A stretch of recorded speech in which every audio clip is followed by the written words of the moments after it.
tsara manamarika anareo any an-trano fa ity fitakiana atao ity dia fitakiana ny zoan'ny malagasy iray manontolo. Tsy misy eto volovolo,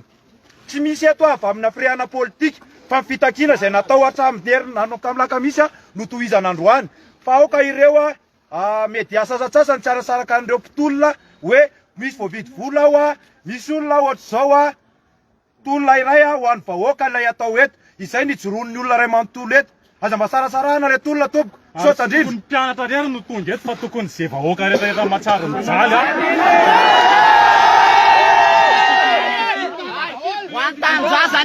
amreo olona mitolona ireo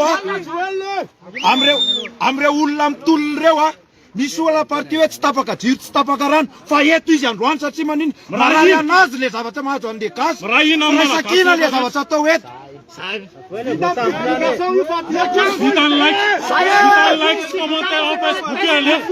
Vitan like sy commentaire en Facebook rehefa sy like vita zay fa miaranareo aminay. Zay tena manasorona ny tenanay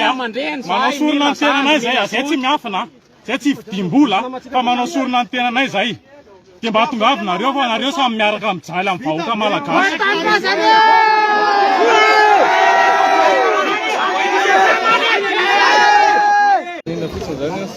Zay teo tamin'ny lakamisy dia ny zavatra nisy fa nanao vlog moa momba zay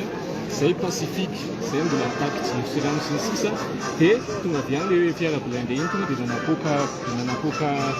lacrymogène dia ny tenena zany le violence mo an'le peuple pacifique zany tena tsy azo ekeny dia zay mbola hijoronay dia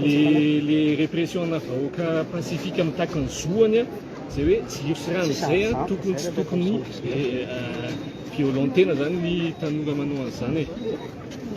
le fahazahoana fahalalana maneho hevitra satria izay PCB zay amin'ny izy dia izay fotsiny zavatra angatanay hoe avelao zay aneho hevitra fa matoa ireo tanora be dia be matoa zay mivondrona sy mirahina ohatr'izao dia misy zavatra anankiray takinay dia izay zavatra zay hoe tena voakitsakitsaka tanteraka ny zoanay raha ohatra tsy mahazo tsy avela maneho hevitra kahalalana izay tsotra be zavatra ilanay encadrement fotsiny raha misy ny débat